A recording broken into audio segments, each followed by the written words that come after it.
大家好，我是大伟。咱们现在很多的中老年人啊，都面临着一个问题，就是这一觉啊，从头睡到尾啊，几乎来讲很难做到完整的一觉。每天不是凌晨1点到3点钟醒，就是睡觉的时候啊，总会起来上个2到3次厕所。我们把这个统称为起夜。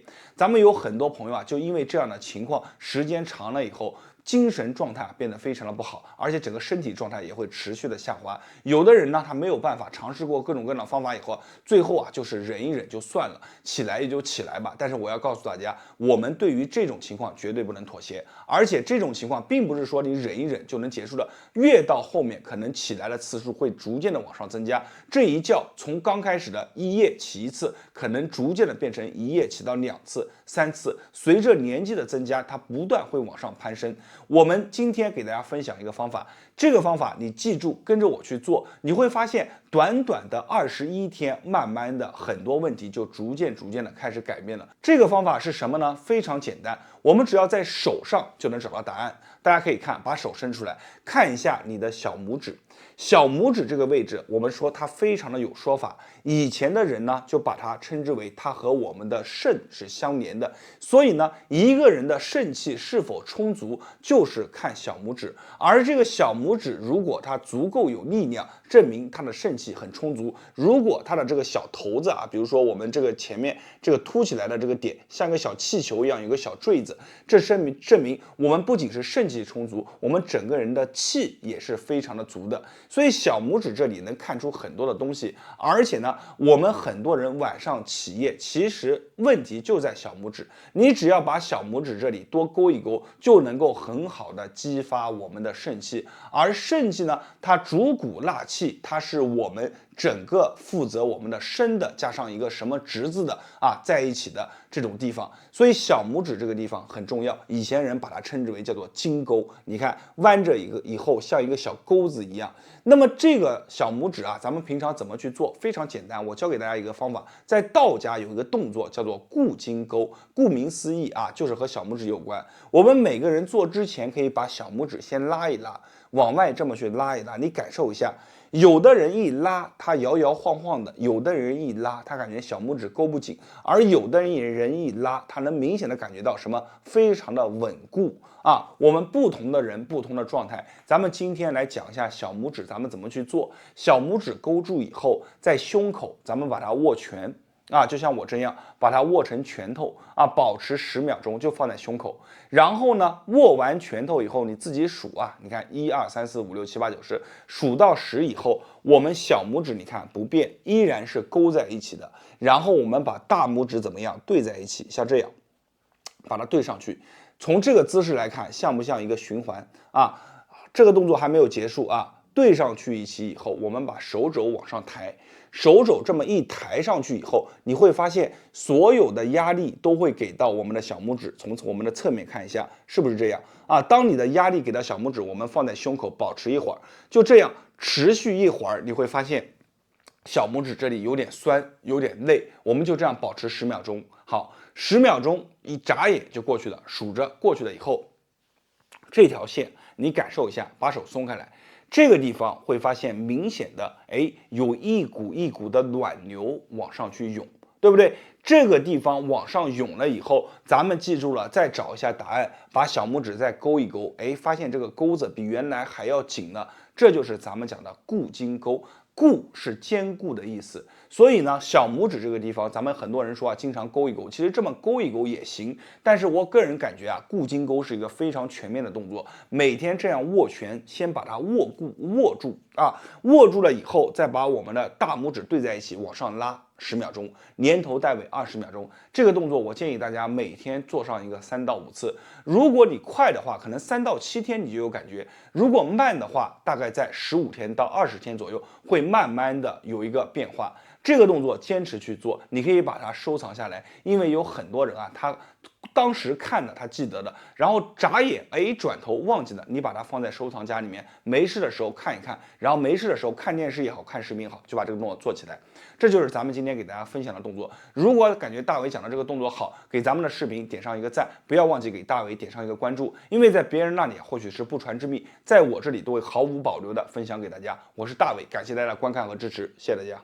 大家好，我是大伟。咱们很多朋友过了50岁以后啊，就会发现自己的老供开始不足了，红色的水啊上不去，慢慢的每天都会感觉头上压着一个大石头，每天头上特别的沉，特别的重，而且自己的注意力，包括自己的记忆能力都会时好时坏。有的时候啊，感觉状态特别的好，而有的时候啊，一下子状态就跌入谷底，这么一下子会持续好多天。思考问题的时候啊，就总感觉脑子当中啊蒙着一层雾，然后想问题啊就总感觉想不透，而自己明明年轻的时候不是这样的，这是什么问题呢？就是我们的这个水啊上不去，脑供开始明显的不足。那么在这个时候呢，很多朋友可能会查询各种各样的方法，每天也做一些锻炼，但是发现啊好像微乎其微。那么怎么办呢？今天大伟给大家分享一个道家的绝活，叫做开天门。只要大家跟着我去做，做完了以后，你会发现逐渐的就能把我们的水啊引上去。每天坚持做一次，只要你能够坚持1个月，你会发现整个状态就完全不一样了。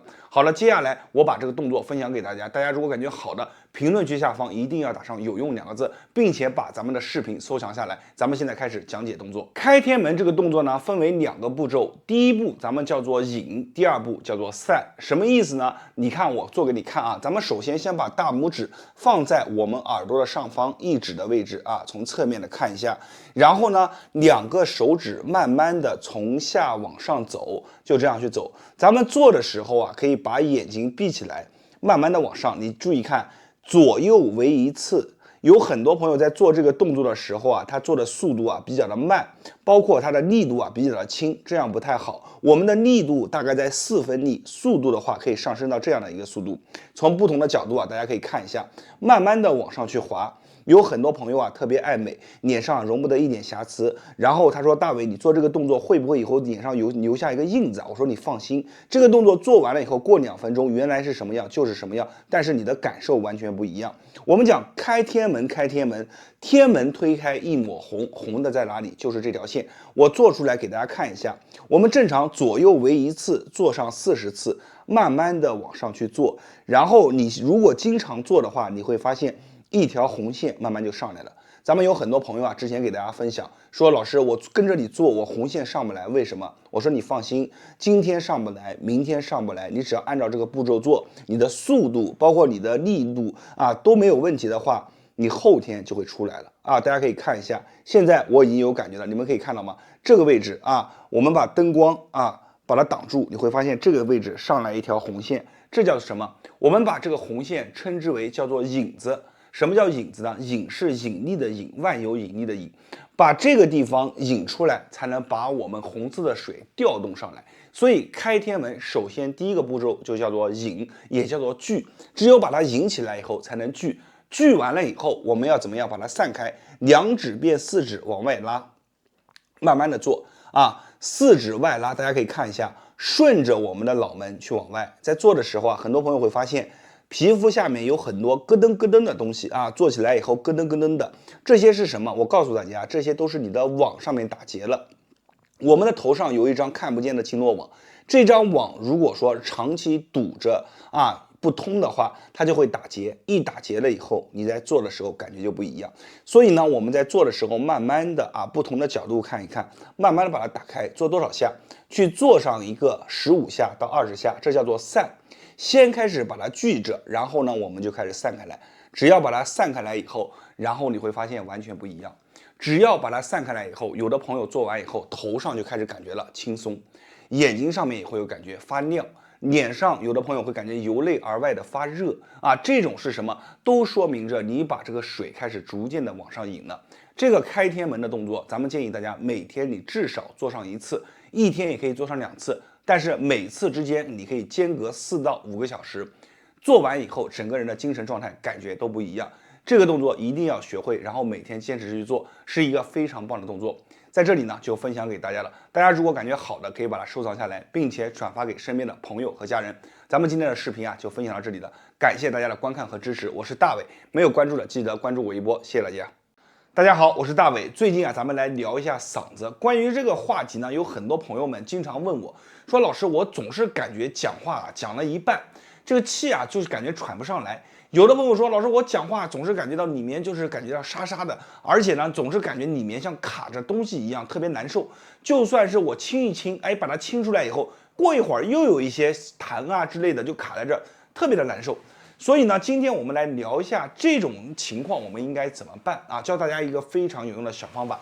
这个方法我自己也在用，因为我自己讲话也非常的多，像我平常每天有的时候一讲话都要讲了4-5个小时，所以呢，我对这里是格外关注的。你们知道我自己用什么方法吗？其实非常简单的一件事，就是每天早上起来第一件事，把我们的身体坐直，头往上昂，然后发出声音，发出这个啊的声音。你看。手放到这里啊，你手放到这里，啊，发出这种平的声音。因为咱们在这个录视频啊，咱们不把它说出来，你们就这样啊，你感受一下这个地方是不是会发生震动？其实，在震动的时候，就是带着你把我们里面都念了一遍。所以呢，我们吸一口气，吸满了，吸上一个30秒钟，头昂起来，然后。把这个啊，把它这样啊出来啊，把它一直喊出来，喊完30秒，这是咱们的第一个方法。每天早上清清嗓子都可以念一念。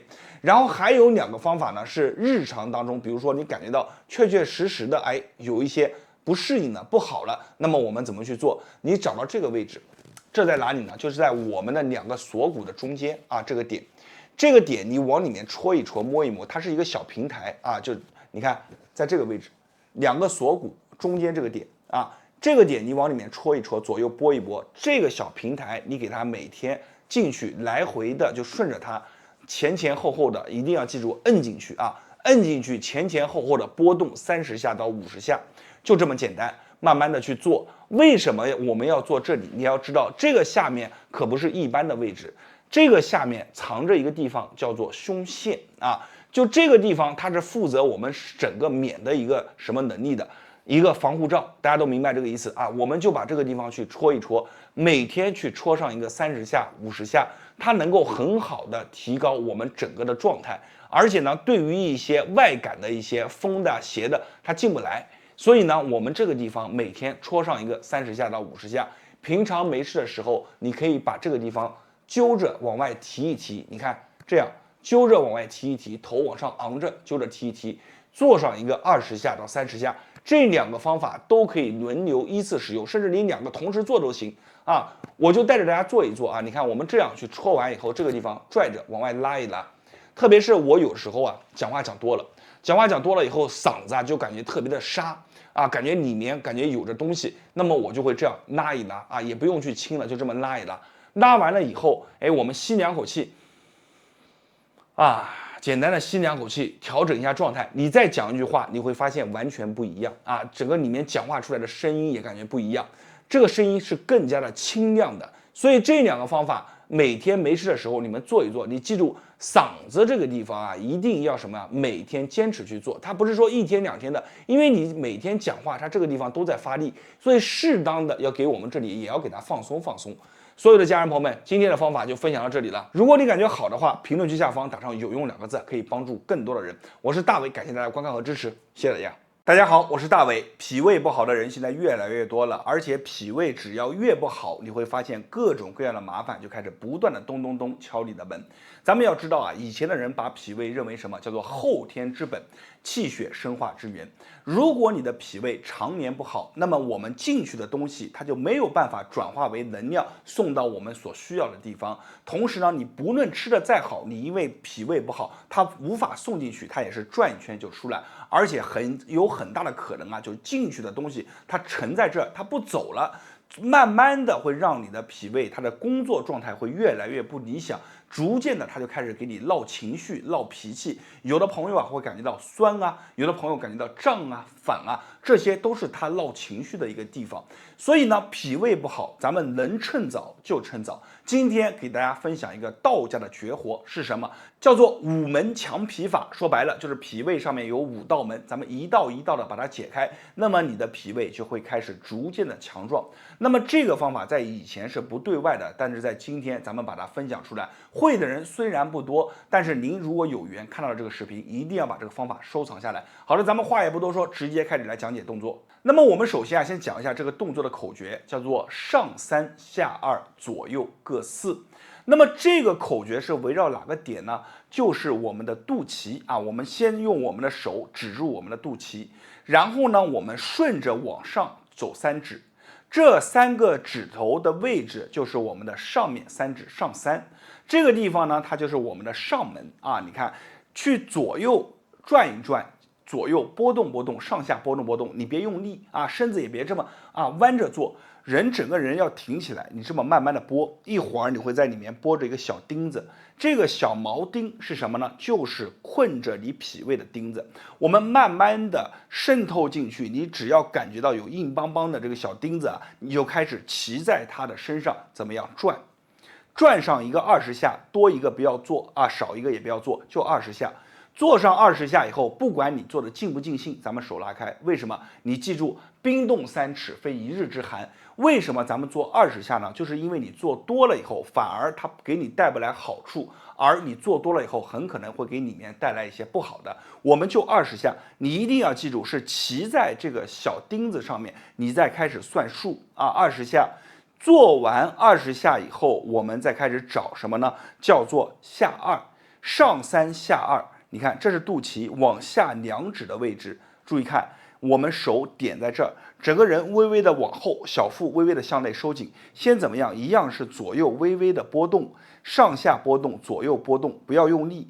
逐渐的，当你感受到里面有这个小钉子的时候，咱们点住它转，下2，去找到它硬邦邦的啊，你看就怎么样？点住它20下转，顺时针逆时针无所谓，这叫下2。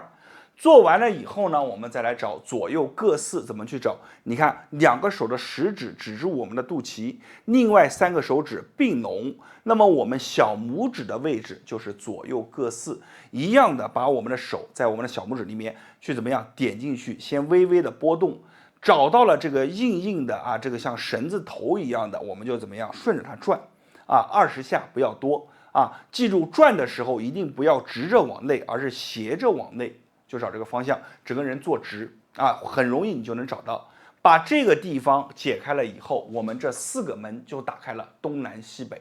那么有的人说，你不是说开5门吗？大伟，那4个门打开以后，还有一个门在哪里呢？还有一个门在哪里？就是我们的肚脐。肚脐这里你记住了，一定要放一个叫定海神针，我们把它放进去。这个定海神针是什么？你一定要记住，我们讲的人有3宝。精气神，它分别为3个圈你看神在这儿，那么气在这儿，精是负责我们下面，是在下方。那么我们为什么要讲这个呢？你记住了，以前在我们小的时候，一个袋子从这里下来，那么好的东西都顺着它进来的，进来以后靠谁？靠脾宝和胃宝。所以呢，我们认为这个地方脾宝胃宝叫做气血生化之源，它掌管的是什么呢？它就是气。如果你的脾宝胃宝都好的话，你的气足血足。所以呢，我们在这个地方一定要注意，放一个东西进去。这个东西人人家里面都有，我直接给大家去说咱们准备花椒6到7颗，桂圆肉1颗，再加上艾绒1小撮，把这3样配比好，放在研磨罐里面，把它捣碎。加入适当的蜂蜜，搓成1颗1颗的小丸子，就把这个小丸子放在什么呢？我们的肚脐当中，一定要记住把它封盖好。因为肚脐这里它不是嘴巴，它不是靠吃把它吃进去的，而是什么呢？它是通过味道的引导，就像小时候这个袋子一样，怎么样把它引导进去？引导进去以后，靠哪里最近？就是靠着脾胃。所以这个地方进去以后，就直接会找到脾胃，用这个味道去把我们的脾胃怎么样逐渐的起来。大家一定要记住这3样，无论是艾绒还是桂圆肉还是花椒，都是什么？都是属阳的。而我们的脾宝胃宝在它弱的时候，它是状态是怎么样呢？它是阴的，它是冷的，它是湿的。所以这3样东西一定要放进去，同时记住了，这个小丸子还要在我们的脚底的涌泉各放1颗，我们每天放3颗。有的朋友说老师你说的这个方法非常好，但是我自己没有时间去做怎么办？大家一定要记住，你们去选择的时候，大家可能很多朋友会踩了坑，为什么？原材料没有找好，或者自己做的麻烦，自己做的规格不一样。那么大家如果说相信大伟的话，你们可以选择我们师门当中自己去做的肚脐贴，我拿出来给大家看一下。大家看，就是我手上拿着这盒肚脐贴，它来自于我们师门当中。为什么说咱们的师门肚脐贴和其他肚脐贴不一样？你打开盖子就知道，咱们之前讲过，肚脐这里它是靠味道引导的，它不是靠嘴巴，所以盖子一打开，咱们轻轻一闻。闻到里面的味道，你记住啊，到手了以后，盖子打开，先不要怎么样，把它气露出来，直接鼻子放上去一闻，这个时候闻的味道是非常纯、非常正的，这种味道你一闻就知道，味道是骗不了人的。除此以外，我们的肚脐贴，它每一贴上面都怎么样？包好了这个封纸，因为我们讲过是味道，所以呢，外面还封着一层油，所以你们到手了以后看一下，会有一些油迹。为什么呢？就是把味道能更好的保存在里面，能保存的更久。那么我们从里面拿出了这盒肚脐贴以后，用它送的这个小封纸，我们把它直接贴在我们的肚脐上面就可以了。操作起来啊是非常的简单。如果说咱们感觉到平常脚上面也冷，我建议大家把脚底的涌泉也贴上。涌泉这个地方大家一定要记住什么从脚起？我相信大家都有答案，就是从涌泉这个地方，我们的冷的这些气都会从里面进去，把涌泉这个地方在睡觉之前封上。那么肚脐贴咱们什么时间去用呢？我们晚饭吃完以后就可以把肚脐给贴上了，然后睡觉之前我们把脚底的涌泉给封上。这个肚脐贴呢，其实我自己有的时候也会去用，比如说有的时候说话多了，感觉自己气不足了，或者有的时候也感觉这里有一些好像隐隐的有一些不好，那么我会把这个肚脐贴贴在这里。我用了一段时间，其实从我的感受上面来说，前面3到4天可能没有什么太明显的感觉，但是到了第4、第5天以后，这一圈就像升起了小太阳一样，两个脚底就像踩在小火苗一样，感觉是非常的棒。大家记住，肚脐贴一定要选择什么呢？材料包括它里面的像艾绒、桂圆、花椒。我们这里面除了以上这3种以外，还增加了陈皮、白芷和生姜，一共有6味。所以你这个材料你用的一定要正，好的材料把它做好了，工艺做好了以后，你放在肚脐当中用一段时间，配合我们的另外4个门，你用起来以后就会发现不一样。大家一定要记住，每天我们这个4门要把它去做一做，然后肚脐贴把它做起来，坚持一段时间以后，你就会发现你逐渐的开始不一样了，整个人强壮起来。我是大伟，感谢大家观看和支持，谢谢大家。